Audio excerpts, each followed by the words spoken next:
கர்த்தருடைய பரிசுத்த நாமத்துக்கு மகிமை உண்டாவதாக. Glory be to God's name. 1 Samuel 4ஆம் அதிகாரம் 22ஆம் வசனத்தை வாசிக்க கேட்கலாம். Let us turn to 1 Samuel chapter 4 and verse 22. தேவனுடைய பெட்டி பிடிபட்டு போனபடியினால் மகிமை இஸ்ரவேலை விட்டு விலகி போயிற்று என்றான். கர்த்தருடைய பரிசுத்த நாமத்துக்கு மகிமை உண்டாவதாக. Glory be to God's holy name. மகிமை இஸ்ரவேலை விட்டு விலகி போயிற்று.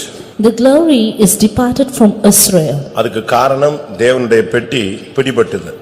The reason being the ark of God was taken. இந்த காரியம் நடந்ததுக்கு யார் காரணம்? Who was the cause, the reason for this? ஒவ்வொரு சம்பவங்களுக்கும் பின்பாக ஒவ்வொரு காரணம் இருக்கும். There is a particular reason for every happening.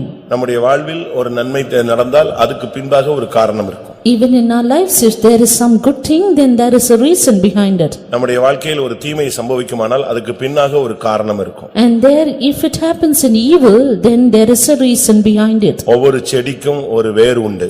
Every plant has a root. அதுபோல ஒவ்வொரு பிரச்சனைகளுக்கும் ஒவ்வொரு காரணங்கள் உண்டு. So is it, every problem has its root cause. இந்த மகிமை இஸ்ரவேலை விட்டு போனதுக்கும் பெட்டி பிடிபட்டு போனதுக்கும் யார் காரணம்? Who was the reason for the glory of God to depart from Israel and for the ark of God to be taken? அதை நாம் விளங்கிக் கொள்ள வேண்டியது அவசியம். Essential that we need to know about. நாம் இந்த நாட்களிலே ஒரு தனிமனித வாழ்வை கொஞ்சம் தொடர்ச்சியாக படித்து வருகிறோம். In these days we are continually learning about individual life. நாம் 2 வாரங்களுக்கு முன்பாக நாம் பினகாஸ் என்கிற ஒரு ஆசாரியனை இல்லாவிட்டால் எலியாசருடைய பையனை குறித்து நாம் படித்தோம். 2 weeks before we learned about Eleazar's son Phinehas. இன்றைக்கு நாம் இன்னொரு பினகாசை நாம் பார்க்க போகிறோம். Today we are going to see of another. நீங்கள் இயேசுவினால் தெரிந்தெடுக்கப்பட்டவர்கள், இயேசுவின் இரத்தத்தினால் கழுவப்பட்டவர்கள். சாத்தானுக்கு இனிமேல் உங்கள் மேல் உரிமை இல்லை. எல்லாமே இயேசு, எல்லாமே இயேசு, எனக்கு எல்லாமே இயேசு. கர்த்தருடைய பரிசுத்த நாமத்துக்கு மகிமை உண்டாவதாக. Glory be to God's name. 1 Samuel 4ஆம் அதிகாரம் 22ஆம் வசனத்தை வாசிக்க கேட்கலாம். Let us turn to 1 Samuel chapter 4 and verse 22. தேவனுடைய பெட்டி பிடிபட்டு போனபடியினால் மகிமை இஸ்ரவேலை விட்டு விலகி போயிற்று என்றான். கர்த்தருடைய பரிசுத்த நாமத்துக்கு மகிமை உண்டாவதாக. Glory be to God's holy name. மகிமை இஸ்ரவேலை விட்டு விலகி போயிற்று. The glory is departed from Israel. அதுக்கு காரணம் தேவனுடைய பெட்டி பிடிபட்டது. The reason being the ark of God was taken. இந்த காரியம் நடந்ததுக்கு யார் காரணம்? Who was the cause, the reason for this? ஒவ்வொரு சம்பவங்களுக்கும் பின்பாக ஒவ்வொரு காரணம் இருக்கும். There is a particular reason for every happening. நம்முடைய வாழ்வில் ஒரு நன்மை நடந்தால் அதுக்கு பின்பாக ஒரு காரணம் இருக்கும். Even in our lives, if there is some good thing, then there is a reason behind it. நம்முடைய வாழ்க்கையில் ஒரு தீமை சம்பவிக்குமானால் அதுக்கு பின்னாக ஒரு காரணம் இருக்கும். And there, if it happens in evil, then there is a reason behind it. ஒவ்வொரு செடிக்கும் ஒரு வேர் உண்டு. Every plant has a root. அதுபோல ஒவ்வொரு பிரச்சனைகளுக்கும் ஒவ்வொரு காரணங்கள் உண்டு. So is it, every problem has its root cause. இந்த மகிமை இஸ்ரவேலை விட்டு போனதுக்கும் பெட்டி பிடிபட்டு போனதுக்கும் யார் காரணம்? Who was the reason for the glory of God to depart from Israel and for the ark of God to be taken? அதை நாம் விளங்கிக் கொள்ள வேண்டியது அவசியம். Essential that we need to know about. நாம் இந்த நாட்களிலே ஒரு தனிமனித வாழ்வை கொஞ்சம் தொடர்ச்சியாக படித்து வருகிறோம். In these days we are continually learning about individual life. நாம் 2 வாரங்களுக்கு முன்பாக நாம் பினகாஸ் என்கிற ஒரு ஆசாரியனை இல்லாவிட்டால் எலியாசருடைய பையனை குறித்து நாம் படித்தோம். 2 weeks before we learned about Eleazar's son Phinehas. இன்றைக்கு நாம் இன்னொரு பினகாசை நாம் பார்க்க போகிறோம். Today we are going to see of another Phinehas. இன்னொரு பினகாஸ் சரியான விதத்தில் வாழ்வை அமைத்துக் கொள்ளாதபடியினால் தான் பெட்டி பிடிபட்டு போயிற்று, இஸ்ரவேலிலிருந்து மகிமை அற்று போயிற்று. And it is because that Phinehas did not set up his life in order that the glory of the Lord was taken and the ark of the Lord also. சில குடும்பங்கள் ஏன் அடிபட்டு போய் விடுகிறது? Why is some families beaten up? ஒரு சிலர் சொல்லுவாங்க நன்றாக வாழ்ந்த குடும்பம் வாழ்ந்து கெட்டு போயிருச்சுன்னு சொல்லுவாங்க. And some used to say this was a family prosperous but now it's been spoiled. அதுக்கு ஏதாவது ஒரு காரணத்தை அவங்க சொல்லுவாங்க. And they would specify some reason for it. அதுபோல வாழ்ந்து கெட்ட குடும்பம் தான் இந்த ஏலியின் குடும்பம். So is it, Eli's family was a family which lived and was spoiled. அவன் ஒரு சாதாரண மனிதன் அல்ல. And he was no ordinary person. அவன் ஒரு பிரதான ஆசாரியர். He was a high priest. அவனுக்கு 2 பிள்ளைகள். With 2 sons. அந்த 2 பிள்ளைகளும் ஆசாரியர்கள். And and both of them were priests. ஆனா ஒரே நாள்ல எல்லாருமே செத்து போனாங்க. But all died in the same day. ஏன் இப்படிப்பட்ட ஒரு விழுகையை தேவன் அனுமதித்தார்? Why did God permit such a great fall? சில நேரங்களில் நாம் சில காரியங்களுக்கு காரணம் தேடி கண்டுபிடிக்க முடியாமல் தடுமாறுகிறோம். At times we are unable to find the root cause for certain things and finally stumble. நாம் சில காரணங்களை இன்றைக்கு விளங்கிக் கொள்ள முடியும். But today we can understand certain things. ஏன் குடும்பங்கள் பாதிக்கப்படுகிறது? Why families are affected? ஏன் ஊழியத்திலே பாதிப்புகள் உண்டாகிறது? Why the ministries are affected? ஏன் நாம் சில நேரங்களில் பிடிபட்டு போய் விடுகிறோம்? Why are we taken hold sometimes? ஏன் நமக்கு தேவன் கொடுத்த மகிமை சில நேரங்களில் நம்மை விட்டு விலகி போகிறது? The glory of the Lord which he has given us, why is it departing from us? இதுக்கு நான் சில காரணங்களை உங்களுக்கு முன்பாக வைக்கிறேன். இதுல ஏதாவது ஒரு காரணம் உங்களுடைய வாழ்வில் அப்ளை ஆகிறதான்னு பாருங்க. I want to place a few reasons for that and see if any of these applies in your life. முதலாவது இந்த பினகாஸ்னா என்ன அர்த்தம்? First of all, what does Phinehas mean? இங்கே பினகாஸ் என்கிற ஒரு பையன் அதுல இருக்கிறான். Here, this boy's name was Phinehas. 1 Samuel 1:3. For Samuel 1:3. அந்த மனுஷன் சீலோவிலே சேனைகளின் கர்த்தரை பணிந்து கொள்ளவும் அவருக்கு பலியிடவும் வருஷம் தோறும் தன் ஊரிலிருந்து போய் வருவான். அங்கே கர்த்தரின் ஆசாரியனான ஏலியின் 2 குமாரராகிய ஓப்னியும் பினேகாசும் இருந்தார்கள். இங்கே 2 பிள்ளைகள் ஆசாரியர்களை பற்றி சொல்லி இருக்கிறார். Here it is said about 2 sons who were priests. நாம் இதை விளங்கிக் கொள்ள வேண்டியது அவசியம். And we need to understand about that. நான் இன்னைக்கு அந்த பினகாஸ் இல்ல பினகாஸோடு இணைந்த ஒரு சகோதரன் இருக்கிறார், ஓப்னி. 2 பேரும் சேர்ந்துதான் எல்லாம் சேட்டைகளும் செஞ்சது. 2 பேரும் சேர்ந்துதான் ஒரே நல்ல செத்தும் போனது. And here there was another brother knit with this Phinehas who was Hophni, and we see both of them walk together and both of them had the same end. இந்த ரெண்டையும் நாம் இன்னைக்கு விளங்கிக் கொள்ள வேண்டியது அவசியம். And we need to understand both of these together. ஓப்னி அப்படினா என்ன அர்த்தம்? What does the word Hophni mean? இல்ல பினகாஸ் என்றால் என்ன அர்த்தம்? Or what does Phinehas mean? ஓப்னின்னு சொன்னா என்ன அர்த்தம் சொல்லுங்க பாப்போம். What does this word Hophni mean? பிரசங்கெல்லாம் கேட்டிருப்பீங்கல்ல, காலத்தை பார்த்தால் நீங்கள் எல்லாம் போதகராக இருக்க வேண்டியவர்கள், அப்படிதானே? ஓப்னி என்று சொன்னால் சண்டைக்காரன் அர்த்தம். Hophni means the one who quarrels. சண்டை போடுகிறவன் அர்த்தம். The one who quarrels. எப்படி அவங்க அப்பா பேர் வச்சிருக்காருன்னு பாருங்க. Look at the way his father has named him. யாக்கோபு தன்னுடைய பிள்ளைகளுக்கு ஒவ்வொன்றுக்கும் ஒவ்வொரு பேர் வச்சான். Jacob named each of his children with one. ஆனா ஒவ்வொன்றுக்கு பின்னால ஒவ்வொரு சுபாவங்கள் இருந்ததுன்னு சொல்றான். But they say there was a nature behind every. பினகாஸ்னா என்ன அர்த்தம்? போன வாரத்துக்கு முந்தின வாரம் சொன்னேன், சொல்லுங்க. What does Phinehas mean? புரட்டுங்க பாப்போம். பைபிள் உங்க பைபிள் இல்ல, டைரியல. தைரியம், Boldness. இன்னொரு அர்த்தமும் இருக்கு. Another meaning for it? அதை நாம் விளங்கிக் கொள்ள வேண்டியது அவசியம். We need to understand that. பினகாஸ்னா இன்னொரு அர்த்தம் சர்ப்பத்தின் வாய். Another name of Phinehas is mouth of the serpent. இன்னைக்கு இந்த இப்படி ஒரு 2 பேரு ஊழியம் செஞ்சா அந்த ஊழியம் எப்படி இருக்கும்னு பாருங்க. And just imagine if 2 people are going to work or do the ministry this way, and how would it be? ஏன் பெட்டி பிடிபட்டு போயிற்று? Why was the ark of God taken? ஏன் உன்னுடைய கிருபையை நீ இழந்து போனாய்? Why did you lose your grace? ஏன் உன்னுடைய தாளந்துகள் மங்கி போய் விட்டது? Why did your thirst come down?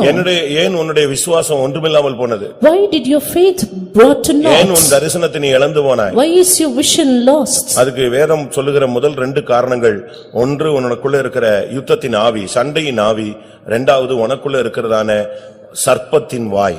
The word of God gives 2 answers for that. One is because of the spirit of fighting or quarrel within you, other is mouth of serpent. இந்த சண்டையின் ஆவி உன்னுடைய கிருபையை நஷ்டப்படுத்திடும். This spirit of fighting will make you lose your grace. மகிமை, தேவன் கொடுத்த மகிமை உன்னை விட்டு வெளியே போய்டும். It makes the glory of God depart from you. நமக்குள்ள இப்படிப்பட்ட சண்டையிடுதலின் ஆவி இருக்கா? Do we have such a spirit of fighting within us? நமக்குள்ள அப்படி இருக்குமானா அதை இன்னைக்கு நம்ம பைண்ட் பண்ண வேண்டியது அவசியம். If it is within us, we ought to eradicate out of us. அதிலிருந்து இருந்து நீங்க வெளியே வரணும். Or come out of it. ஒரு காலத்துல நீங்கள் ஒரு ஜென்ம சுபாவத்துல அப்படி ஒரு ஜீன்கள் உங்களுக்குள்ள அணுக்கள் இருக்கலாம். At one time, because of your natural man, you may have had such character. ஆனா இயேசுவின் இரத்தத்துல சண்டை போடுற ஆவி கிடையாது. But there is no spirit of fighting in the blood of Jesus. இயேசுவின் இரத்தத்துல சண்டைக்கார ஆவி கிடையாது. There is no spirit of quarrel in the blood of Jesus. அப்போ அது பிசாசனுடைய இரத்தம். Be it so, it is the blood of the devil. இயேசுவின் இரத்தத்துல அப்படி உண்டா? Is there that in the blood of இயேசுவின் இரத்தத்தை Jesus? பத்தி சொல்லி இருக்கிறது, நன்மையானவைகளை பேசும் இரத்தம். About the blood of Jesus, the blood that speaketh good things. அது தீமையானவைகளை பேசவே பேசாது. It never speaks evil. அப்ப நமக்குள்ள இந்த நாட்கள்ல என்ன ஆவி இருக்குங்கிறத நாம் நிதானிக்க வேண்டிய நேரம் இதுதான். If it be so, this is the time we have to discern what spirit works in us. இன்னைக்கு அநேகர் இந்த ஆவியினால தாக்கப்படுகிறார்கள். Today many are attacked by the spirit. இதனுடைய முடிவு என்ன? What is the consequence of ஒருவேளை it? சண்டை போடுறது அந்த நேரத்துல ஒரு சிலர் சொல்லுவாங்க கலகம் பிறந்தாதான் நியாயம் பிறக்கும். Maybe fighting for some may be for the sake of judgment. ஒருவேளை நீங்க போடுற சண்டை நியாயமான சண்டையா கூட இருக்கும். Maybe your fight may be a one with just. ஆனா முடிவு எப்படின்னா உன்னுடைய மகிமை உன்னை விட்டு போயிடும். But the end is glory will depart from you. இல்லாவிட்டால் உன்னுடைய பெட்டி உனக்கு கொடுக்கப்பட்ட கிருபை நஷ்டப்பட்டு போயிடும். Or the ark of the Lord within you, your grace will be lost. கிருபையும் பெட்டியும் நம்மளை விட்டு மகிமையும் போயிட்ட பிறகு திருப்பி இந்த கிறிஸ்தவ வாழ்வில அர்த்தமே இல்ல. After the glory and the grace of God is departed from us, there is no use of living in this world. அதை நீங்கள் சரியான விதத்துல புரிந்து கொள்ள வேண்டியது அவசியம். We need to essentially understand this. இன்னைக்கு அநேகருக்கு இந்த சண்டை போடுறது ஒரு gift மாதிரி வேலை செய்யுது. Today for many this fighting works as a gift. அது ஒரு திறமைன்னு நினைச்சுக்கிறாங்க. They think it is an ability. இல்லாவிட்டா அதுதான் நம்ம காப்பாத்துதுன்னு நினைக்கிறாங்க. They think it will protect them. இல்லவே இல்ல. Never. அது அந்த நேரத்துல உனக்கு சப்போர்ட் பண்ண மாதிரி இருக்கும். It may be as though it supports you at that moment. ஆனா முடிவு உன்னுடைய மகிமையை அது நஷ்டப்படுத்தி விடும். But the end will be that you will lose the glory of God. வேதத்தின் அடிப்படையில பார்த்தா நம்ம எத்தனையோ இடங்கள்ல பார்க்கலாம் இப்படிப்பட்டதான சண்டையின் ஆவி அநேகருடைய ஜீவியத்தை நஷ்டப்படுத்தினது. On the basis of the word of God, we find as to how many lost their life because of the spirit of fight. ஆரம்பத்துல மோசேக்கு இப்படி ஒரு ஆவி இருந்தது. In the beginning, Moses had such a spirit. ஆனா மறுபடியும் அந்த ஆவியிலிருந்து அவன் கிருபையினால விடுதலை பெற்று விட்டான். But graciously, he was ridden out of that spirit. நமக்கு இந்த மார்க்கம் சண்டை போடுற மார்க்கம் அல்ல. This our path is not the path of fightings. எசேக்கியேல் 47:ல பார்க்கும் பொழுது Turning to Ezekiel chapter 42. 47:19 19ஆம் வசனம். 47:19. தென்மூலையான தென்புறம் தாமார் துவக்கி காதேசில் உள்ள சண்டை மூட்டுதலின் தண்ணீர்கள் மட்டாகவும். எதுவரைக்கும்? சண்டை மூட்டுதலின் தண்ணீர் மட்டாகும். Waters of strife. நீங்க ரோட்ல எல்லாம் பாப்பீங்க குழாயிலே சண்டை போடுவாங்க. You can see people striving under the pipes.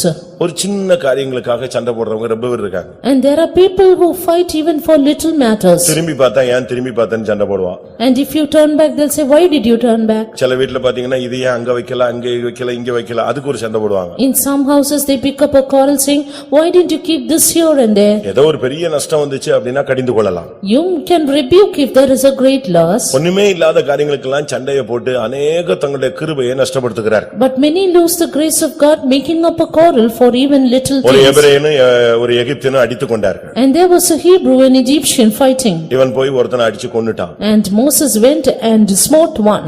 இது ஒரு ஆவி அது. This is a spirit. இந்த ஸ்பிரிட் எப்பவும் வந்துகிட்டே இருக்கும். And this keeps always haunting us. சபைக்குள்ள வந்துட்ட பிறகு கூட இந்த ஆவி போராடும். Having come in the church, even then it will strive. நீங்க இப்ப எசேக்கியேல்ல படிச்சீங்க இல்லையா? காதேசில் உள்ள சண்டை மூட்டுதலின் தண்ணீர். காதேஸ்னா பரிசுத்தம்னு அர்த்தம். You read about the waters of strife in Kadesh.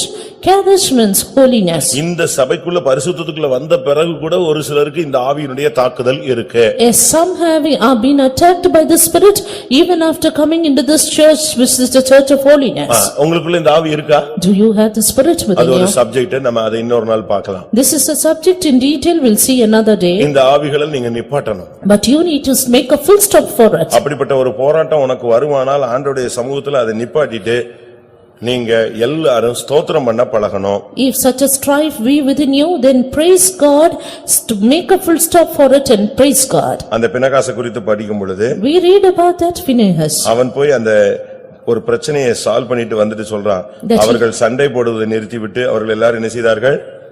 ஸ்தோத்திரம் பண்ண ஆரம்பித்தார்கள். Having solved the problem, he said, they stopped striving and started to praise God. அதுதான் தேவனுடைய திட்டம். That is simply the plan நாம் of இந்த God. மார்க்கத்துல வந்துட்ட பிறகு அதை நிறுத்தணும். And we too should stop it after coming into this path. நாம் இந்த மார்க்கத்துல வந்துட்ட பிறகு மறுபடி ஆவிக்குரிய ஜீவியத்துல ஒரு மாம்சீகமான காரியங்களை வெளிப்படுத்திக் கொண்டே இருக்கக்கூடாது. Having come into this fellowship, we should not keep on revealing things after the flesh. யுத்தத்துக்கு புறப்படுவோம் என்ற பேச்சை விட்டு இஸ்ரவேல் புத்திரர் தேவனை ஸ்தோத்திரித்தார்கள். The sons of Israel stopped the speech of going to war and started to praise God. யோசுவா 22:33 சொல்லப்பட்டிருக்கிறது. Joshua 22:33. தன்னுடைய சகோதரர்களை யோசேப்பு அனுப்பிவிடும் பொழுது ஒரே ஒரு வார்த்தையை அவர்களுக்கு சொல்லி அனுப்புகிறார். And Joseph said just one word when he sent his brethren away. அவங்கள திருப்பி அனுப்புகிறான். And he sent them back. நீங்க வீட்டுக்கு போங்க. You go to home. அங்க போகும்போது அவன் சொல்லி விடுறான், நீங்க போங்க, ஆனா வழியில என்ன செஞ்சுடாதீங்க, சண்டை போட்டு தொலைஞ்சிடாதீங்கன்னு சொல்றான். When he sent them, he said, you go, but don't have a quarrel on the way. ஆதியாகமம் 45:24. Genesis 45:24. மேலும் நீங்கள் போகும் வழியிலே சண்டை பண்ணிக் கொள்ளாதிருங்கள் என்று அவன் தன் சகோதரருக்கு சொல்லி அனுப்பினான். அவங்க புத்தி அவனுக்கு தெரியும். He well knew their understanding. அவங்களுக்கு எந்த நேரத்துல சண்டை போடணும், எப்போ வாக்குவாதம் பண்ணணும், யார் மத்தியில செய்யக்கூடாது ஒண்ணும் தெரியாது. எங்கனாலும் சண்டை போடுவாங்க. They didn't know where to fight, among whom they should fight. They simply went and did everything. ஒரு சின்ன பிரச்சனைனா ஒரு சிலருக்கு அப்படியே கண்ட்ரோல் பண்ணி இருக்க தெரியாது. பக்கத்து வீட்டுக்காரர் இருக்கும்போதே சண்டையை போட்டுருவாங்க, சொந்தக்காரங்க இருக்கும்போதே சண்டையை போட்டுருவாங்க, மாமனார் மாமியார் இருக்கும்போதே சண்டை போட்டுருவாங்க, இன்னும் தெளிவில்லாத ஆளுங்க ஊழியக்காரங்க முன்னாலேயே சண்டையை போட்டுருவான். Some people, they do not know when to fight, when to stop fighting, even before their family members, before their relatives, and even before servants of God they fight. உண்மைதான் நான் சொல்றது கரெக்டா இல்லையா? Am I true? இந்த ஆவி வரும்போது அவங்க இடம், பொருள், ஏவல் இதெல்லாம் யோசிக்க மாட்டாங்க. When this spirit comes into them, they do not understand about the place, the thing and the situation they are in. ஒரு சிலர் பாருங்க ரோட்ல போட்டு மனைவி அடிச்சிட்டு இருப்பான். Some people will beat their wives on the road. அதுல எவ்வளவு கேவலம்னா அவனுக்கு பைத்தியக்காரனுக்கு புரியாது. And that madman doesn't understand how inferior it is. அவங்களுக்கு ஏதாவது ஒன்னு செய்யணும், அது எந்த இடம்னு புரியாது. They could not control themselves, want to do something and do it. அநேகர் தங்களுடைய காரியங்கள்ல இப்படித்தான் புத்தி இல்லாம சண்டையை போட்டு கேவலப்படுத்தி தங்களை தாங்களே கேவலப்படுத்திக் கொள்கிறார். Many are in such a way not at all prudent and make themselves mean and inferior. இதனுடைய முடிவு என்ன தெரியுமா? The end, மகிமை உன்னை விட்டு போய்டும். glory will depart from you. இல்ல உன்னுடைய கிருபை, உன்னுடைய பெட்டி பிடிபட்டு போய்டும். Or the ark of God, your grace will be taken. இரண்டாவதாக இந்த பினகாஸ். Secondly, Phinehas. இந்த பினகாஸ் தான் நம்முடைய சப்ஜெக்ட், மெயின் இவன் தான் நம்முடைய இன்னைக்கு subject. Our main title subject is on Phinehas. ஆனா இந்த ரெண்டு பேரும் பிரிய மாட்டாங்க. But both of them do not separate. சண்டை போடுறவனுடைய வாய் எப்படி இருக்கும்? கிருபையின் வாயாவா இருக்கும், சர்ப்பத்தின் வாயா தான் இருக்கும். The mouth of the quarrelsome will be only the mouth of the serpent. சண்டை போடும்போது யாராவது நல்ல வார்த்தைகள் பேசுறாங்களா? When people pick up a quarrel, would they speak good words? ஆண்டவருடைய வாய் மாறுதா, யாருடைய வாயா மாறும்? Will your mouth become the mouth of God or whose? தீர்ப்பானதிலிருந்து விலையேற பெற்றதை நீ பிரித்தெடுத்தால் நீ யாருடைய வாய் போல் இருப்பாய்? கர்த்தருடைய வாய் போல இருப்பாய். கர்த்தருடைய வாயா நீ பிசாசின் வாயான்னு பார்க்கணும். If thou take forth the precious from the vial, you will be as the mouth of the Lord. Check to see whether your mouth is of God. வாசியுங்கள். எரேமியா 15:19. Jeremiah 15:19. இது நிமித்தம் நீ திரும்பினால் நான் உன்னை திரும்ப சீர்படுத்துவேன், என் முகத்துக்கு முன்பாக நீ நிலைத்தும் இருப்பாய். நீ தீர்ப்பானதினின்று விலையேறப்பட்டதை பிரித்தெடுத்தால் என் வாய் போல் இருப்பாய். ஆண்டவருடைய வாயா மாற வேண்டிய அநேக விசுவாசிகள், ஊழியர்கள் இப்ப யாருடைய வாயா மாறி இருக்கிறாங்க? சொல்ல மாட்டீங்க. யாருடைய வாயா மாறி இருக்கிறாங்க?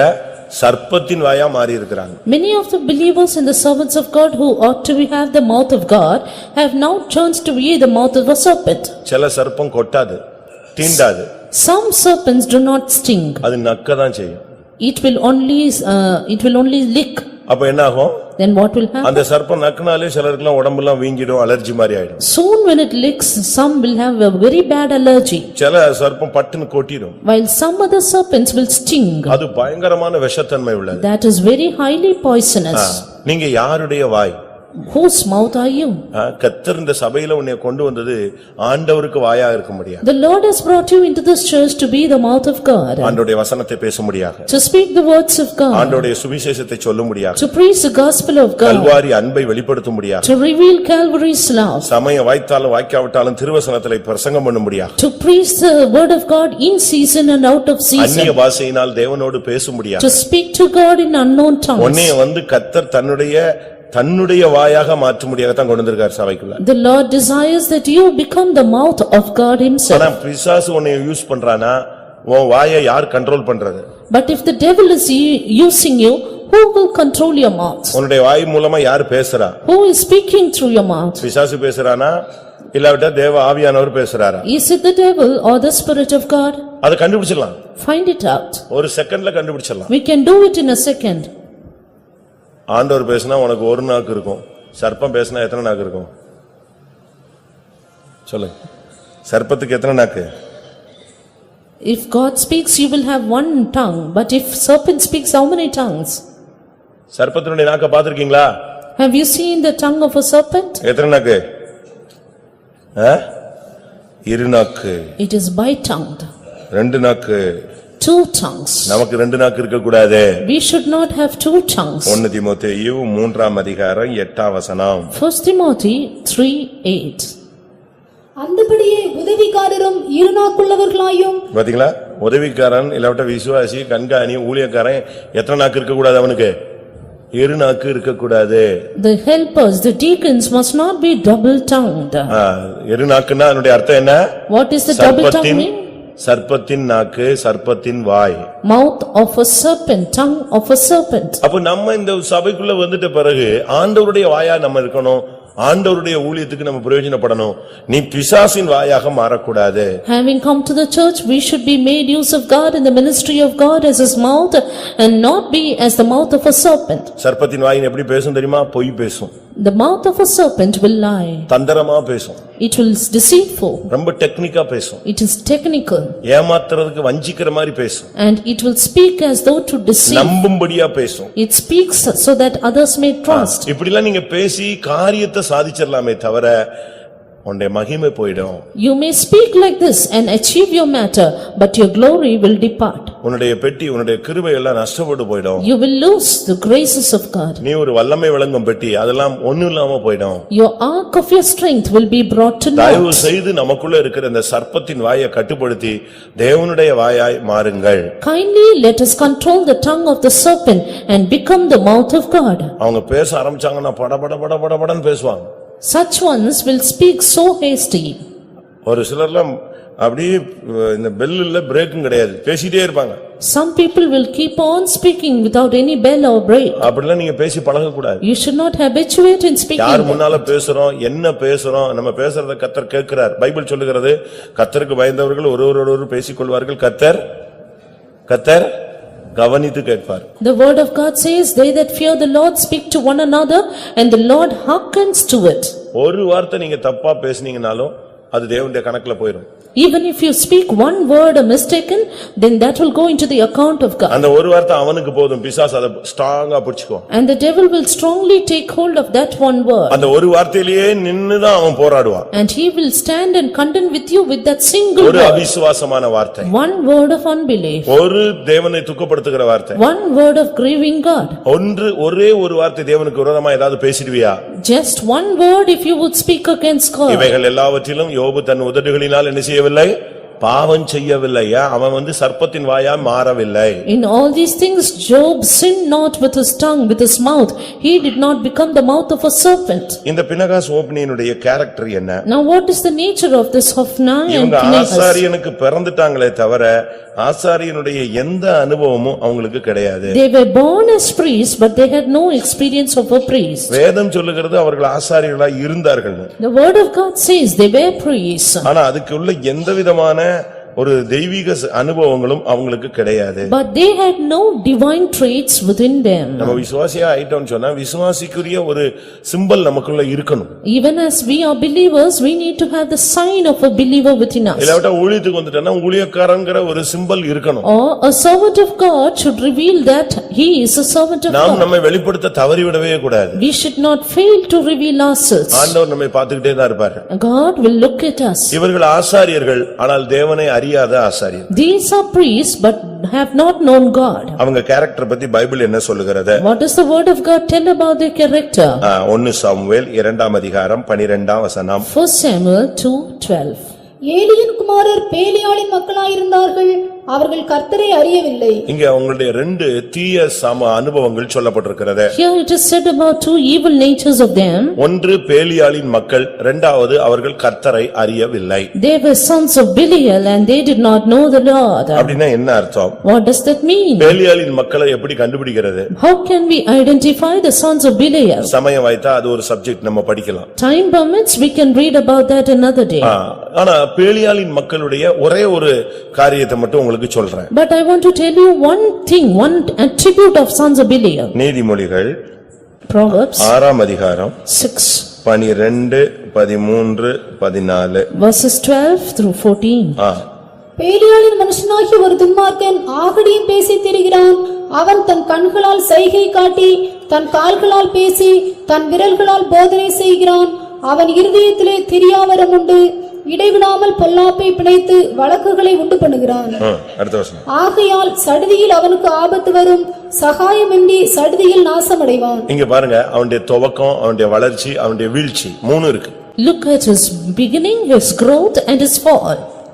பேலியாளின் மகனை துன்மார்க்கன் என்று வேதம் சொல்லுகிறது. He says Belial's son, they are wicked. துன்மார்க்கனுக்கு என்ன கிடையாது? Wicked?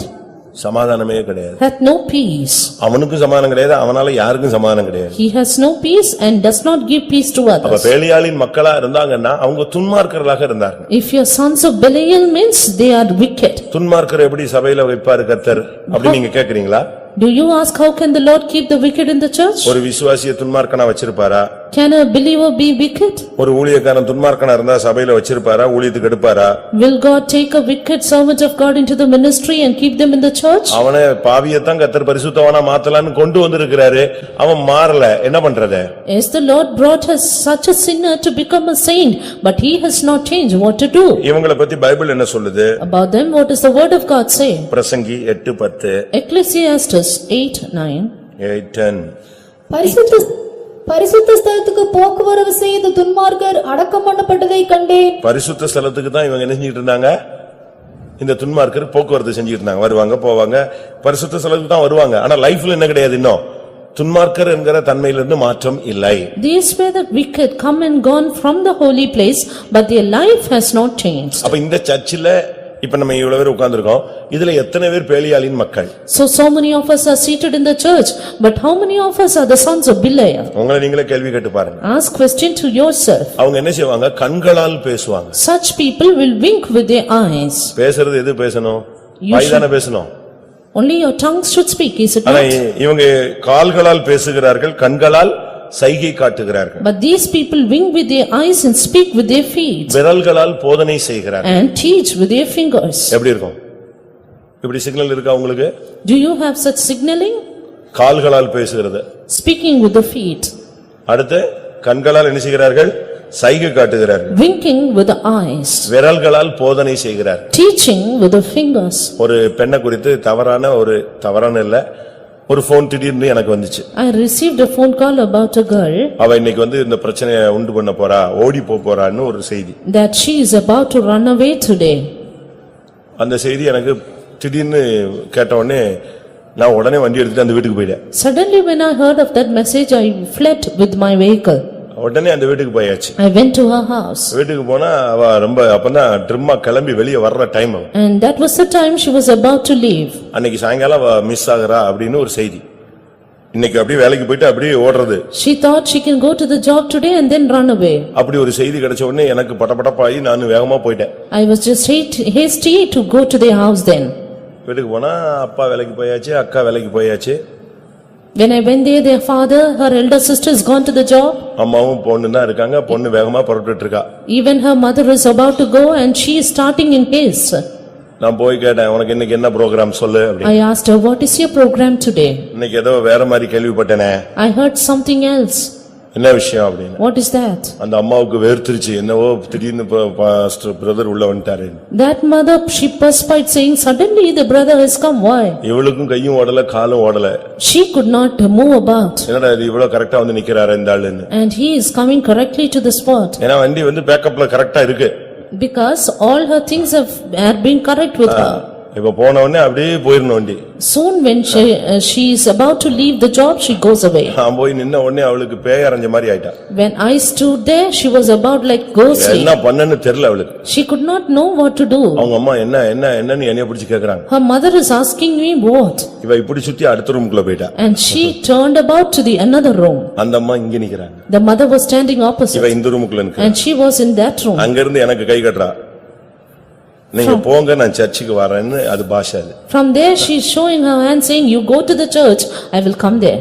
இப்போ என்னைய காப்பாத்துங்கன்னு எல்லாம் வாயே கிடையாது வார்த்தையும் கிடையாது எல்லாம் என்னதுதான் சைகையில தான் ஓடுது. She was not at all speaking, all things in a signal. நீங்க போங்க நான் வந்து சர்ச்சுக்கு என்ன செய்றேன் உடனே வர்றேன். You go to the church, I will come there immediately. சரின்னு உடனே நான் அந்த சூழ்நிலையை அப்படியே அவங்க அம்மாவுக்கு தெரியாம அப்படியே வேற மாதிரி ட்ரிப் பண்ணிட்டு நான் வந்துட்டேன் search. Soon I turned the situation without the knowledge of her mother and then came to the faith. ஆனா அன்னைக்கு அந்த பெண் சரியாயிட்டா. But that day she was made right. வந்து நான் சில கேள்விகள் கேட்டேன் பயந்துட்டா ஒத்துக்கிட்டா அங்கேயே கால்ல விழுந்துட்டா அன்னையோட வாழ்க்கையும் மாறிடுச்சு. I asked her a few questions, she changed, she feared, she accepted, she changed her life also. அவங்களுக்குள்ள என்ன ஆவி இருக்குன்னு பாருங்க.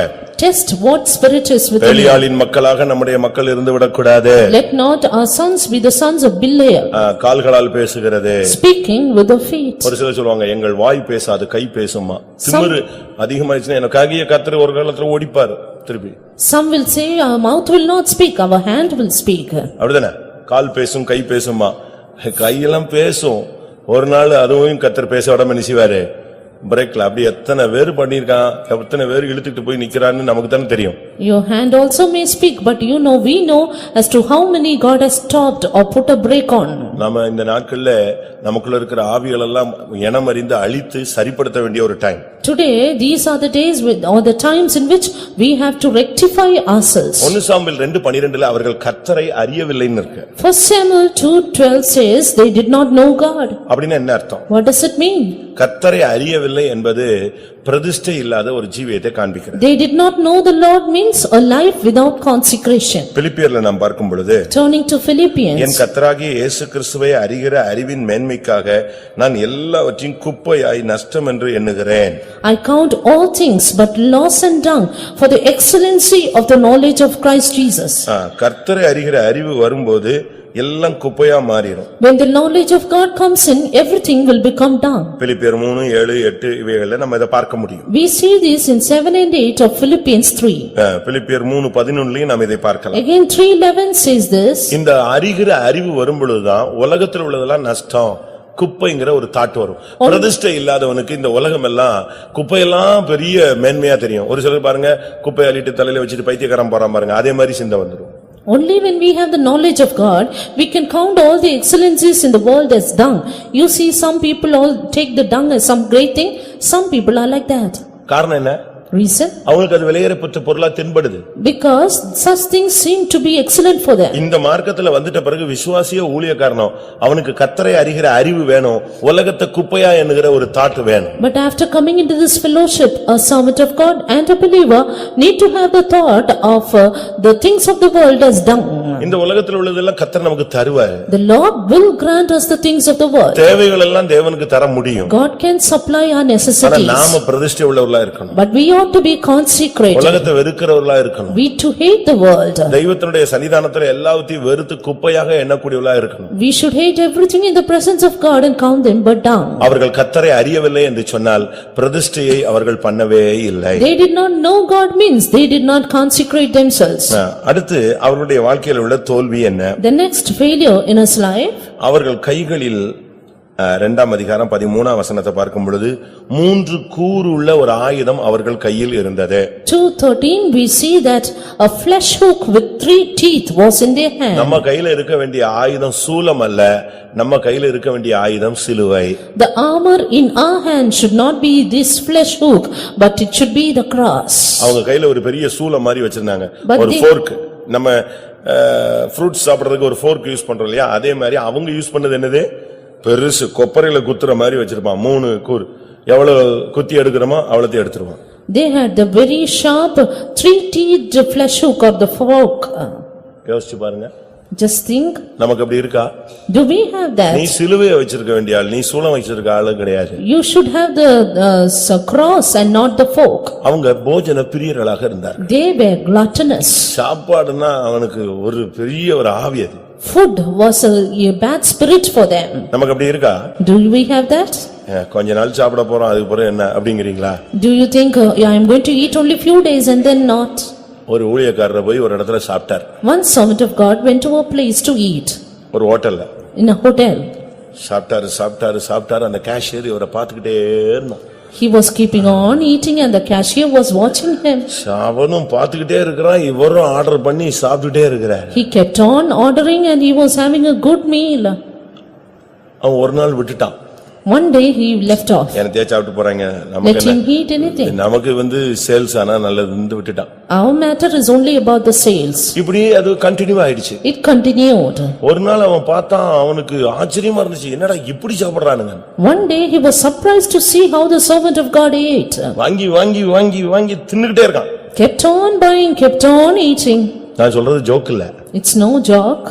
வாங்கி முடிச்சு பில்லு பே பண்ண வரும்போது அவன் கேட்டான், இது யார் காசு பாஸ்டர் அப்படின்னு கேட்டான். After that, when he was coming to pay the bill, he asked, whose money is it, pastor? எப்படி இருக்கும்? How would இவர் it அப்படியே be? நின்னாரு. He just stood. நான் சொன்னான், இது யார் காசு? Whose money is this? இவ்வளவு சாப்பிடுறீங்க. How much you eat? அதுக்கு பிறகு இவர் அந்த ஹோட்டலுக்கு போவாரா? From then வேற ஹோட்டலுக்கு போயிட்டாரு. he went to another hotel. ஆள் சொன்னா கண்டுபிடிச்சிருவீங்க, மதுரைக்காரரே. He is belonging to Madurai. கண்டுபிடிச்சிருவீங்க. You would find him out. இப்ப இல்ல. But he is no more. இறந்துட்டார், அதனால சொல்லக்கூடாது. He is passed away, but I don't want to mention his என்னுடைய name. பேட்ச்ல உள்ளவர் தான். He is my batch. எதுக்கு இதை சொல்றேன்? What I tell you is, சென்னையில நடந்தது. இப்படி அதிங்கிறது ஊழியத்துக்கு வந்துட்ட பிறகு, விசுவாசத்துல வந்துட்ட பிறகு, விசுவாசியா மாறின பிறகு, ஊழியத்துக்குலாம் வந்த பிறகு கண்ட்ரோல் பண்ணணுங்க. சாப்பாட்டெல்லாம் சும்மா தின்னுட்டு அலைஞ்சிட்டு கிருபையை விட்டுட்டு பரலோகத்தையும் விட்டுட்டு மகிமையும் விட்டுட்டு பெட்டியும் போய் எல்லாம் போய் ஒண்ணும் இல்லாம சோர்திங்கிற பாத்தியா மாறிடக்கூடாது. after coming into this faith, after becoming a servant of God, let us control ourselves, subject our body, not eating too much, and finally we will lose the glory and the grace of God. நான் என்னடா ஊழியக்காரர் இப்படி ஏசுறாருன்னு நினைப்பீங்க, நடந்ததுதான் சொல்றேன். You may think I am getting angry with the servants of God, but it is a thing that happened. Theekkathir ஸ்டாப்ல எதுத்துல தான் இருந்தார். He was staying near the Thikadir stop. எதுக்கு இதை சொல்றேன்? Why I tell you this is, உனக்கு போஜனத்துல ஜெயம் வேணும். பேலியாளின் பிள்ளைகள் அவங்க ஜெயிக்கல அதுல. you should have an overcoming life over gluttony. தமிழ்ல சொல்லுவான், ஆக்க பொறுத்தவனுக்கு என்ன செய்யல, ஆற பொறுக்கலன்னு. The man who could wait till it was prepared could not wait till it was வாயில போட்டு cooled வாயில இருந்து down. கையில துப்பி திருப்பி பிளேட்ல வச்சு திருப்பி ஆற வச்சு சாப்பிடுறது அப்படிலாம் இருக்கும் ஒரு சிலருக்கு. He put it into his mouth, again he spit it out, again he took it into his mouth, someone like இவங்க this. அப்படி ஆள்தான். அங்க கொப்பரையில வெந்துகிட்டு இருக்கும், இவன் போய் நெஞ்சிட்டு வந்துருவான், அதை தூக்கிட்டு வந்துருவான். These sons of Eli were like that. It was அப்படி why உன் உடம்ப வளர்த்து எங்க கொண்டு போய் சேர்க்க போற? having grown your body in that way, where are you going to go? Fasting நேரத்துல ஃபாஸ்டிங் எடுக்கணும். Take fasting in the time you ought to. உடம்ப ஒடுக்க வேண்டிய நேரத்துல என் சரீரத்தை ஆகாதவனாய் போகாதபடிக்கு ஒடுக்கி கீழ்ப்படுத்துகிறேன். I subject my body and bring it under subjection, lest I should be a castaway. Fasting எடுக்கணும். Take fasting. வாங்கி வாங்கி தின்னுட்டு கடைசில எங்க போய் சேர போறீங்களோ தெரியல. அநேகரை நான் பார்த்து ஆச்சரியப்படுறேன். Don't know where your destination will be after eating too much. அதிசயமா இருக்கிறது ஒரு சிலர் போக்கலாம். So the way of some of you are found to be marvelous. போஜன பிரியர்கள், Gluttonous. இவங்க எல்லாம் நல்லா சாப்பிடுவாங்க. கர்த்தர் கொடுத்தாருன்னு, கர்த்தரா கொடுத்தாரு. These people eat well, saying the Lord has given. Has the Lord given you? நம்முடைய வாழ்க்கையில சில காரியங்கள் எல்லாம் வைக்கணும், பலிபீடத்துல வைக்க வேண்டிய டைம்ல வச்சிரணும். We need to lay upon the altar some things we have to lay for the Lord. சாப்பிடக்கூடாதுன்னு நான் சொல்ல வரல. I don't say you should not eat. கர்த்தர் உன்னை திருப்தியா போஷிப்பார். The Lord will eat you to your plenty. ஆனா அதுக்காக வாழ்வே சாப்பாடுதான் சொல்லி நினைச்ச கூடாது, அது பின்னாலேயே சுத்தக்கூடாது. But don't roam behind the foot saying your life is all that. வாயையும் வயித்தையும் கட்டுறதுக்கு கண்ட்ரோல் பண்றதுக்கு பழகணும். You should habituate in controlling your mouth and stomach. அப்படி நாம செய்ய தவறாக அப்படி செஞ்சா, When we fail to do that, நம்ம பாட்டுக்கு இஷ்டத்துக்கு செலவழிக்கிறது, இஷ்டத்துக்கு போறது, இஷ்டத்துக்கு செஞ்சா ஜனங்கள் காணிக்கையை வெறுப்பார்கள். if we are going to spend like that, if we are to walk like that as we like, then people will hate our offering. அவங்களுடைய செயல்பாடுகளை பார்த்து அந்த அந்த ஜனங்கள் கர்த்தருடைய காணிக்கையை உதைக்க ஆரம்பிச்சாங்க. Looking at their activities, people of God started to kick at the offering. நம்ம அப்படி செயல்படவே கூடாது. We should never do that. ரொம்ப கவனமாக நாம் செயல்படுத்த வேண்டும். Let's be very careful in what we do. தேவன் நம்மிடத்துல உங்கள்ட்ட எப்படி காணிக்கை கொடுக்கலன்னு கணக்கு கேட்கிறாரோ அதே மாதிரி எங்ககிட்ட காணிக்கை எப்படி செலவழிச்சேன்னு என்ன செய்வாரு கணக்கு கேட்பாரு. As to how the Lord is asking you, why didn't you offer? So the Lord will ask us, how did we use the offering? கேட்பாரா கேட்க மாட்டாரா? Will he நிச்சயமா ask or கேட்பாரு. not? Surely. உங்களுக்கு 4 அடினா எனக்கு 7 அடி இருக்கும். If it is 4 feet for you, then for us 7 feet. அப்படிதான் Bible சொல்லுது. That's what the Bible says. அதனால நாம அந்த ஏலியின் பிள்ளைகள் இப்படி தங்களை கெடுத்ததுக்கு காரணம் அவங்களுக்கு பிரதிஷ்டை இல்ல. Sons of Eli spoiled themselves because they had no consecration. உன் முடியில ஒரு பிரதிஷ்டை இருக்கணும். You need to have consecration in your hair. உன்னுடைய முடியில ஒரு பிரதிஷ்டை இருக்கணும். A consecration in your hair. உன் சிந்தையில ஒரு பிரதிஷ்டை இருக்கணும். A consecration in your உன் mind. கண்ணுல ஒரு பிரதிஷ்டை A இருக்கணும். consecration in your eyes. அப்படிதானே? சரிதானா நான் சொல்றது? Am I right? இருக்கா? Do we பைபிள்ல have? இருக்கா? யோபு 31:1 என்ன சொல்லுகிறது? What does Job 33 கண்களோடு say? உடன்படிக்கை பண்ணின நான் என்று சொல்லி இருக்கிறார். I have made a covenant with my eyes. தாவீது சொல்றாரு என் வாய் மீறாதபடி நான் என் வாயோடு ஒரு தீர்மானம் பண்ணி வச்சிருக்கேன். David says, I have made a decision with my tongue that it transgress not. உன் நாவை நீ அடக்க வேண்டும்னு பைபிள் சொல்லுது. The word of God says you need to tame your tongue. வயிறு உனக்கு தேவனாய் மாறிடக்கூடாதுன்னு பைபிள் சொல்லுது. Word of God says your belly should not be your நீ God. போட்டிருக்க Dressல உனக்கு பிரதிஷ்டை இருக்கணும். You should have a consecration in your dressing. நான் ஒரு நாள் விசுவாசியா இருக்கும்போது ஒரு கிறிஸ்துமஸ்க்கு ஒரு Dress போட்டுட்டு சர்ச்சுக்கு போயிட்டேன். One day when I was a believer, I put on a Christmas dress to the church. ஒரு black கலர்ல ஒரு ஸ்ட்ரைப்ஸ் போட்டது. It was striped in black. அவ்வளவுதான் என்னை அந்த ஊழியக்காரர் அன்னைக்கு ஒரு வழி பண்ணிட்டாரு. The servant of God, he shattered me that day. கூட்டம் முடிஞ்சது. This meeting was நான் over. போய் தோத்திரம் பண்ணேன். I went to wish him. இது என்ன கோலத்துல வந்திருக்கிற? He asked, what is this fashion? நான் எப்பவுமே அவர் கூடயே இருப்பேன். I used to be with him always. அவர்தான் என்னை ஊழியத்துக்கு ட்ரெயின் அப் பண்ணது. He trained me up for the ministry. ஆனா இப்போ அவரு இந்த Dress போட்டு வந்துட்டு சர்ச்சுக்கு கொஞ்சம் தள்ளி நில்லு எனக்கு வெக்கமா இருக்கு அப்படின்ட்டாரு. He looked me up and down and said, what this dress? You move a little and stand away. அப்படியே சொல்லிட்டாரு. He said, I'm ashamed. கொஞ்சம் தள்ளி நில்லு தம்பி. You stand away. எல்லாரும் ஜனங்கள்லாம் வராங்க உன்னைய பார்த்து அவங்க எல்லாம் தப்பா எடுத்துருவாங்க என்னைய தப்பா எடுத்துருவாங்க நீ கொஞ்சம் தள்ளி நில்லு பாருடா. People are coming, they will misunderstand me and you, therefore stand away. அதுதான் எனக்குடைய சர்ச்சில கலர் Dressக்கு அதான் கடைசி நாள். That was the last day for my colored dress in the church. கூட்டத்துக்கு அதுக்கு பிறகு நான் கலர் Dress கூட்டத்துக்கு போட்டதில்லை வெளிய காலேஜுகளுக்கு என்னத்தையா போட்டு போவேனே தவிர அத கூட ஒரு விசுவாசி சொல்லிட்டான் ரோட்ல இவனை பாத்தீங்களான்னு சொல்லி கொடுத்தான். After that, I have never worn colored dress in the church, but when I worn it out, the believers came and said it to the brother. நீங்க யோசிச்சு பாருங்க. You just think over. நமக்கு எல்லாத்துலயும் பிரதிஷ்டை வேணும். We need to be consecrated in everything. ஒரு தீர்க்கதரிசியை கர்த்தர் சொன்னாரு நீ ஒரு கழிச்சு தான் இத்தனை நாள் படுத்து கிடக்கணும்னு சொன்னாரு. And to one prophet the Lord said, you should lie down only to one side. ஒரு ஹின் அளவு தண்ணீர் தான் நீ இத்தனை நாள் குடிக்கணும்னு சொன்னாரு. And you should drink only 1 hin of water for so many days. நம்ம அப்படி இல்ல இப்போ அது பாட்டுக்கு பாட்டிலா தூக்கிட்டே வந்துறோம் இப்போ அது ஒரு ஃபேஷன் ஆயிடுச்சு இப்போ. We are not like that. We drink bottles together. Now the fashion is bringing bottle to the presence of God. அப்படிதானே? Are we not? இப்ப பாட்டில் இல்லாம போயிட்டா நீ ஒரு பைத்தியக்காரன் நினைச்சிடுவாங்க காசு இல்லாத ஆள் நினைச்சிடுவாங்கன்னு சொல்லிட்டு இப்ப பாட்டில் வாங்காம போறதே கிடையாது. We do not refrain from bringing the bottles because others will think we are out of fashion. அது ஒரு இப்ப ஒரு ஃபேஷன் ஆயி போச்சு. ஊழியத்திலயும் அதே மாதிரி வந்துருச்சு. Even in the ministry that fashion has come up. அந்த காலத்துல எல்லாம் எப்படி இருந்தாங்கங்கறத கொஞ்சம் சிந்திச்சு பாருங்க. Let us think how they were in those days. அவர்களுடைய வாழ்க்கையில உள்ள மிகப்பெரிய தோல்வி 2ஆம் அதிகாரம் 22ஆம் வசனத்தின்படி அவர்கள் வேசித்தனம் பண்ண ஆரம்பித்தார்கள். 2:22 we see the greatest failure in their life.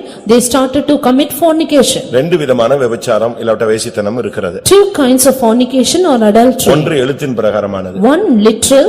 அது மிகவும் பெரிய தவறு. It's a great sin. இன்னொரு வேசித்தனம் விபச்சாரங்கிறது கர்த்தரை நேசிக்கிறேன்னு சொல்லிட்டு உலகத்தை சிநேகிப்பது. The other kind of adultery is loving the world, saying that I love God. ஒரு மனைவி இருக்கத்தக்க இன்னொருத்தியை நேசிச்சா அதுக்கு பேரு வேசித்தனம் விபச்சாரம் பேரு. Having one wife, if you love another, it's called adultery, fornication. மனைவியே இல்லாம விவாகமே ஆகாம இருக்கும்போது ஒரு பையனையோ ஒரு பெண்ணையோ நேசிக்கிறது அதுவும் விபச்சாரமும் வேசித்தனத்துக்கு அடையாளம். When one is still unmarried, if you love a boy or girl, then that is again a sign of fornication corruption. அதுபோல ரட்சிக்கப்பட்ட பின்பு இயேசுவை நேசிக்காம உலகத்தை நேசிச்சா அதுக்கு பேர் என்னது?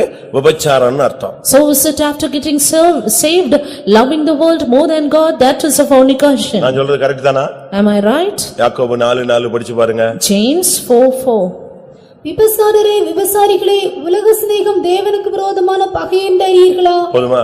விசுவாசிகளே விசுவாசிகளேன்னு சொல்லல, என்ன சொல்லிவிட்டாரு? விசுவாசிகளே ஊழியர்களே அப்படியே சொன்னாரு. Did he say believers, servants of God? இப்படி நான் ஒரு பிரசங்கம் பண்ணா பாதி பேருக்கு டென்ஷன் ஆயிடுவாங்க. If I preach like this, then half of you will be in tension. ஆனா யாக்கோபு சொல்றாரு விபச்சாரரே விபச்சாரிகளே அப்படினு ஸ்டார்ட் பண்றாரு. But James clearly started, ye adulterers and adulteresses. காரணம் என்ன?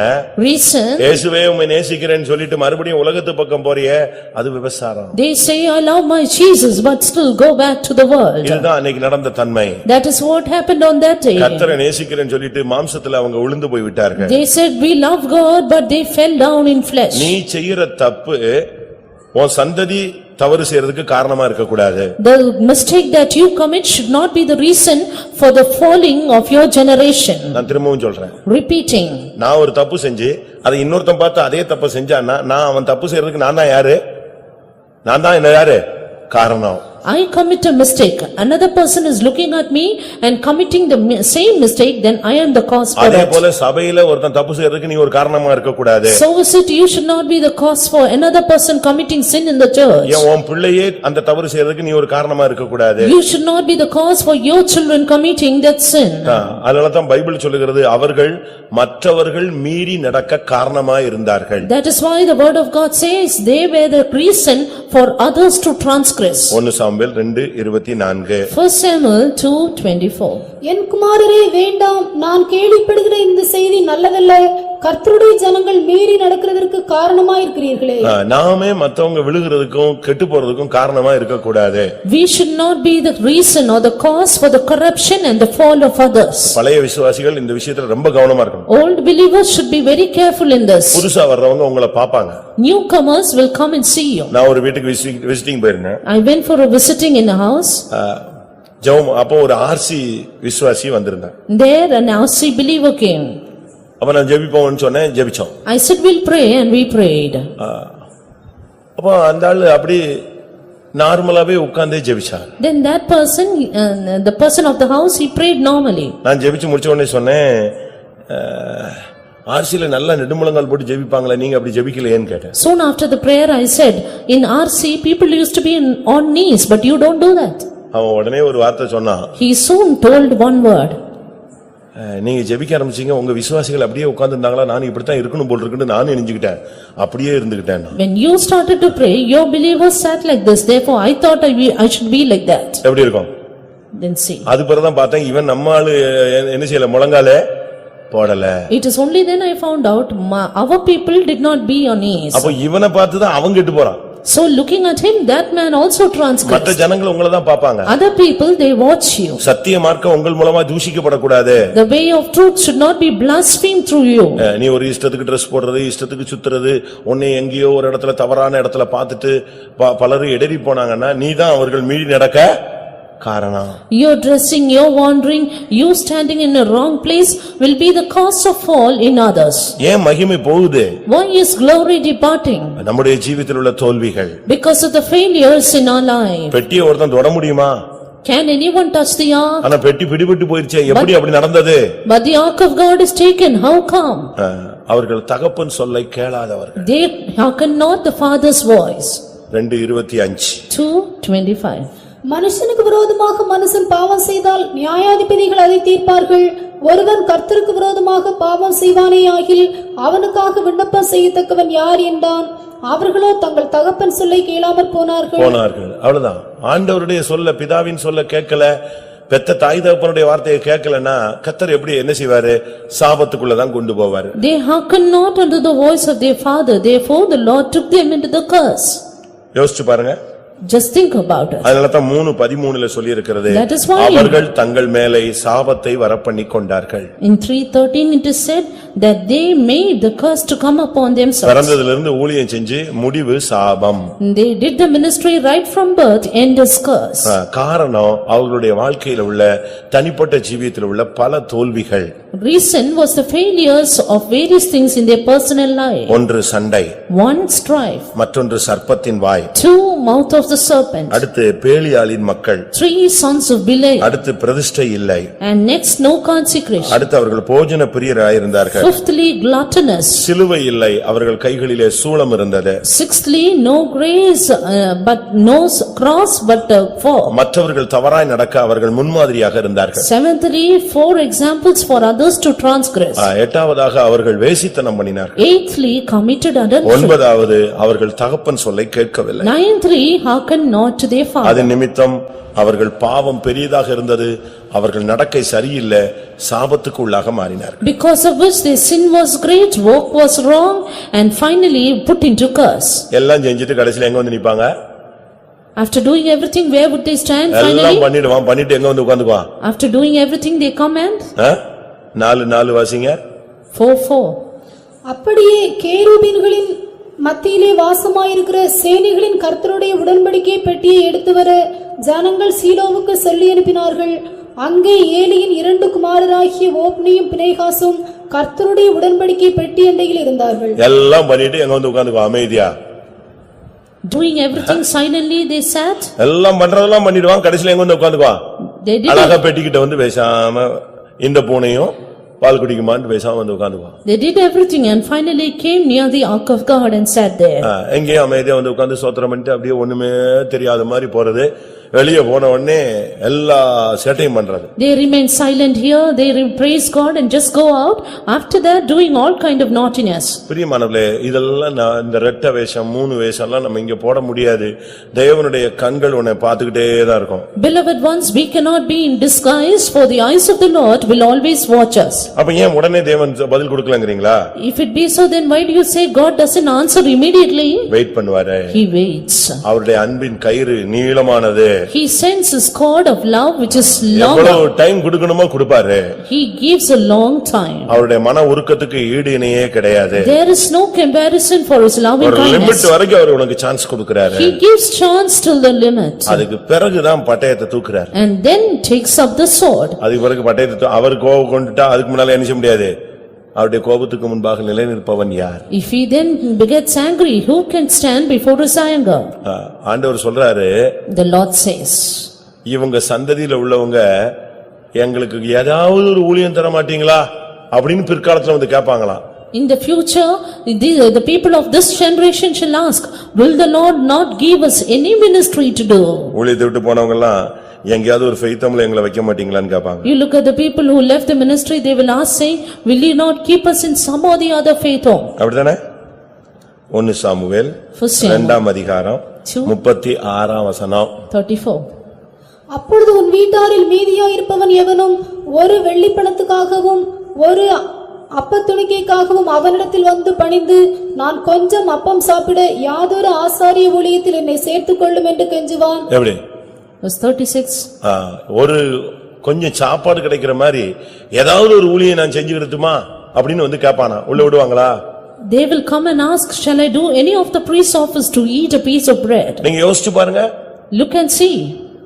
அந்த கிருபை போயிடுச்சு, பெட்டி போயிடுச்சுன்னா முடிஞ்சு போச்சு.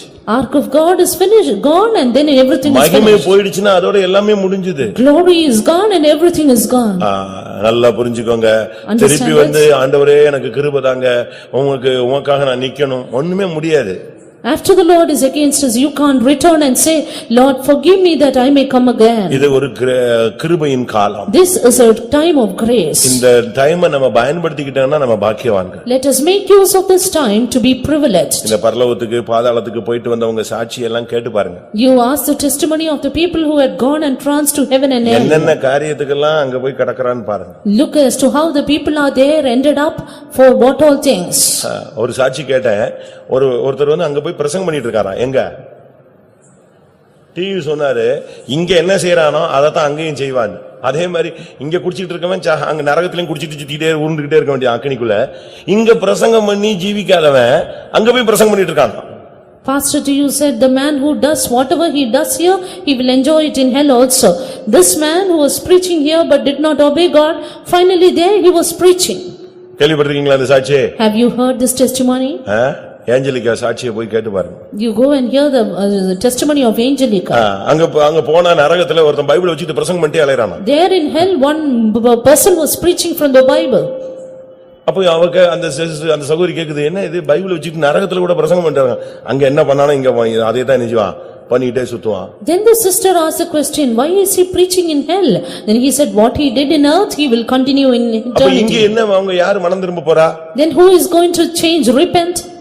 அவன் அனுபவிக்கிறான், தண்டனை அனுபவிக்கிறான். No. எங்க பிரசங்கம் பண்ணிட்டு இருக்கான்? நரகத்துல அக்கினிக்குள்ள இவன் என்ன பிரசங்கம் பண்ணி அவன் கேட்க போறான். But that is the punishment of that preacher.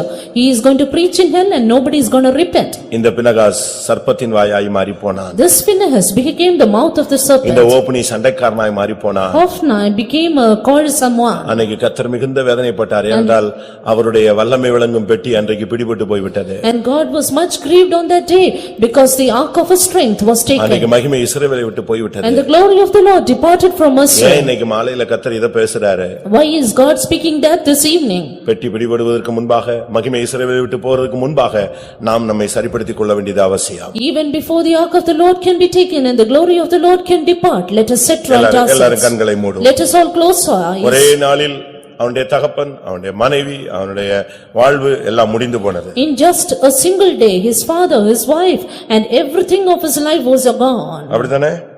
பினகாசின் மனைவி அன்று செத்தாள்.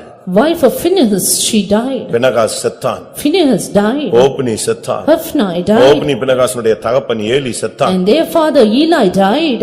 இப்படிப்பட்ட மரணங்களுக்கு நாம் காரணங்களாய் மாறிவிடக் கூடாது. And let us not be reason for such things. கொஞ்ச நேரம் ஆண்டவருடைய சமூகத்தில் ஒப்பு கொடுப்போம். Few minutes let us surrender ourselves. நம்முடைய வாழ்க்கை பிடிபட்டு போய்விட வேண்டாம். Let not our life be taken தேவன் away. கொடுத்த கிருபை நம்ம விட்டு விலகி போய்விட Let வேண்டாம். not the grace of God given us be taken நமக்கு away. தேவன் கொடுத்த ஊழியத்தை, ஜீவியத்தை நாம் விட்டுவிட வேண்டாம். Let us not lose our life and ministry God has given us. எல்லாரும் தாழ்த்தி ஒப்பு கொடுப்போம். Let us surrender ourselves. நமக்கு இது ஒரு warning. This is a warning for us. நமக்கு ஒரு தேவன் ஒரு சொல்லுகிற ஒரு கண்டிப்பான ஒரு உபதேசம். This is a strong reproof God gives us. ஆண்டவரே, நான் சர்ப்பத்தின் வாயாக இருக்க கூடாது, உம்முடைய வாயாக இருக்க விரும்புகிறேன். Lord, I want to be your mouth and not the mouth of the serpent. அப்படி விரும்புறவங்க கண்களை மூடி முழங்கால் படியிடுவோம். Those who decide that, close your eyes and be on knees. ஒருபோது என் வாழ்வில் ஒருபோது நான் சர்ப்பத்துக்கு வாயாய் மாறிட கூடாது, தேவனுக்கு வாயாய் இருக்க வேண்டும். Not at one time in my life I should be the mouth of the serpent, but I should be the mouth of God. நான் பரிசுத்தத்துக்காக போராடுகிறவனாய் இருக்க I வேண்டும். should be a person striving for holiness. மாம்சத்துக்காக சண்டை போடுகிறவனாய் இருக்க I கூடாது. should not fight for the flesh. ஆண்டவரே, நான் உமக்கு முன்பாக உண்மை உத்தமமாய் இருக்க விரும்புகிறேன். Lord, I want to be faithful and upright before எந்த you. சூழ்நிலையிலும் எனக்கு கொடுக்கப்பட்ட வல்லமை, கிருபை பிடிபட்டு போக கூடாது. Lord, at any situation, the power, the grace that is given me should not be taken away. நீங்க ஒப்பு கொடுங்க. கர்த்தர் நமக்குள்ள இருக்கிற தேவனுக்கு பிரியமில்லாததெல்லாம் இன்னும் ஒரு சில நிமிடத்துல நம்மை விட்டு அப்புறப்படுத்தட்டும். Surrender and within few minutes may the Lord take away everything that is displeasing to him in our life. கர்த்தருடைய வல்லமை நம்முடைய மத்தியில கொஞ்ச நேரம் அசைவாடட்டும். May the power of God move in our lives for some இதுல time. எந்த குறைகள் உங்களுக்குள்ள இருக்கோ அதை அப்படியே பலிபீடத்துல வைங்க. And whatever be the fault in your life, keep it upon the altar. கர்த்தருடைய வல்லமை அதை சுட்டெரித்து சாம்பலாக்கட்டும். The power of the Lord may it consume into ashes. கர்த்தர் விடுதலையின் வல்லவர். The Lord is able to deliver. கர்த்தருடைய ஆவி எங்க உண்டு அங்க விடுதலை உண்டு. Where the spirit of the Lord is, there is liberty. இந்த மாலை வேளையில் அந்த ஓப்னி பினகாசின் ஆவி சபையை விட்டு விலகட்டும். Even this evening, may the spirit of Hophni and Phinehas depart from the church. Amen. Hallelujah, hallelujah, hallelujah. Ekabala bakatina bakatika mani saptumina tiara mamsha. Amen. Jesus, Jesus, Jesus, Jesus. Hallelujah, hallelujah, hallelujah, hallelujah. இந்த ஓப்னி பினகாஸ் இவர்களுடைய வாழ்க்கையில் உள்ள பல தோல்விகளை நான் கேட்டேன். அதுல சில தோல்விகள் எனக்குள்ள இருக்கிறதை நான் ஆவியிலே உணர்கிறேன் சொல்றவங்க கையை வைத்துங்க பார்க்கலாம். ஏதோ ஒன்றோ ரெண்டோ அறியாமையில, புரியாமையில, சூழ்நிலைகளில நான் இவைகளை எனக்குள்ள அனுமதிச்சிட்டேன். அது எனக்குள்ள இப்ப தங்கி இருக்கு. அந்த வல்லமையை அழிக்க முடியாது ஒப்பு கொடுக்கிறேன். எத்தனை பேர் சொல்லுகிறீர்கள்? ஆமென். அதை அழிக்கிறதுக்கு ஒரே வழிதான், அக்னி தான் அழிக்கணும். பரிசுத்த அக்னி தான் சாம்பலாக்கும். ஹல்லேலூயா. ஒரு அபிஷேகம் இறங்கட்டும், அதிலிருந்து இருந்து நமக்கு ஒரு விடுதலை.